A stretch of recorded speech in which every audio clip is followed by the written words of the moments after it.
The Tragedy of the Commons and Gun Control by Alexander Leslie.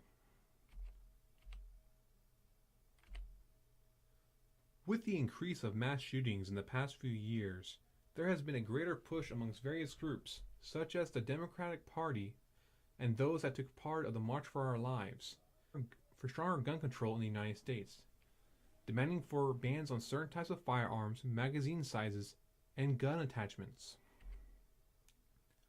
However, there have been arguments from other groups like the NRA and the Republican Party that these demands go against the Second Amendment of the Constitution, stating that every American citizen has the right to bear arms.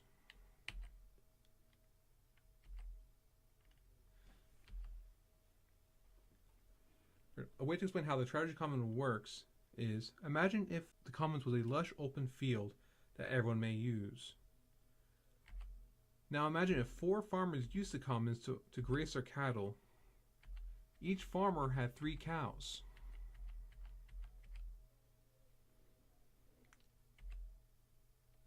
Each farmer had 3 cows, and the commons was able to support the cattle with no consequences.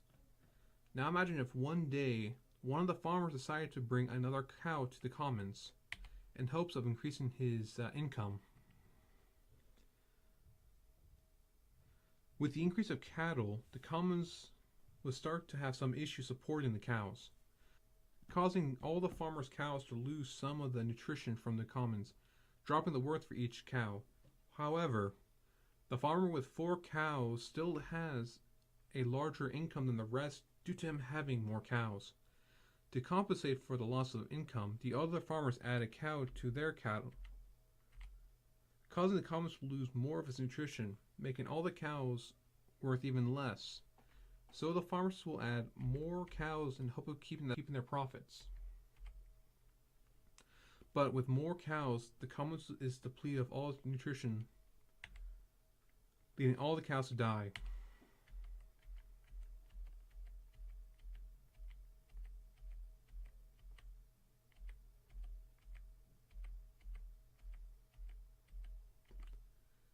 Leaving all the farmers with nothing.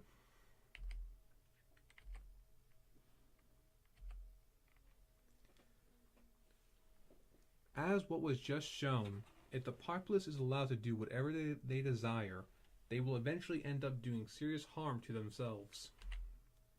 However, if the government were to put sanctions and limits on the commons, the populace would still get to graze their cattle, just not up to the amount they would desire, and the commons wouldn't be destroyed. One example of when there was no government control on guns in U.S. history would be back in the Wild West. Initially, though, the law was slow in coming to the West. Before its arrival, people took care of their own disputes. Gun law was often the rule of the land, and Boot Hill graveyards could be found in almost every small western town. They called these cemeteries Boot Hill because many of the men died violently with their boots on and were buried in them. Still, it was an improvement over earlier times. Before Boot Hill, many people were simply buried where they fell. The land itself was a brutal and savage place. Pockets of civilization were few and far between. The weak, the timid, the content had all stayed east, leaving only the strong to survive in the West. Although the settlers who moved westward all had the same American dream of creating a new life for themselves, they were all different. It was not a surprise then when this melting pot of dreamers started to bubble over. Well, there was a streak of violence that ran through the West for a variety of reasons. One is that it was simply an isolated place. In the beginning, of course, there were wild animals to contend with, such as bear and deer. There were Indians to contend with, and finally, there was each other to contend with. Many pioneers took a no-nonsense approach to justice. People in the West were oftentimes prone to settle their differences with a gun, their political difference, their social differences, their racial differences. Settle it with a gun quicker than people elsewhere.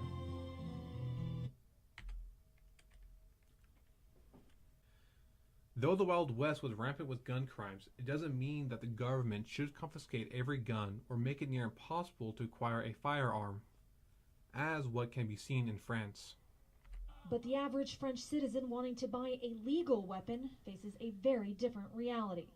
In France, it's not easy to legally buy a gun. You need a license, you have to pass an extensive background check, and even then you don't really own the weapon. You have to reapply for that license every 3 to 5 years. Gun shop owner Armory de la Bourse says even though more people are likely to want guns after the recent terror arrests, he believes the laws in France won't change. Because in France we think that if you have a problem, it's the job of the police to protect you, not yourself. Orfera says he believes there are two realities in France, and the inability to reconcile them provoked the recent terror attacks. It's not by chance that this has happened. It has happened because there are two countries, on the same soil, and everybody in country number one, honest people, ignores what happens in this country number two. And it's what happens in country number two that analysts say concerns them most, especially considering how easy it is to purchase the tools of terror. Erin McLaughlin, CNN, Paris.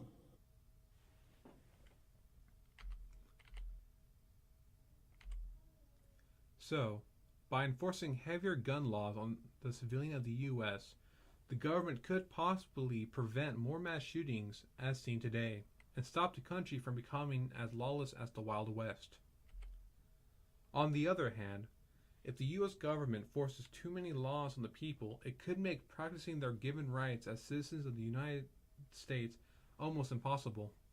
There is also the possibility that by enforcing such laws that it could lead to more violence, due to everyone being unable to defend themselves, just like what we see in France.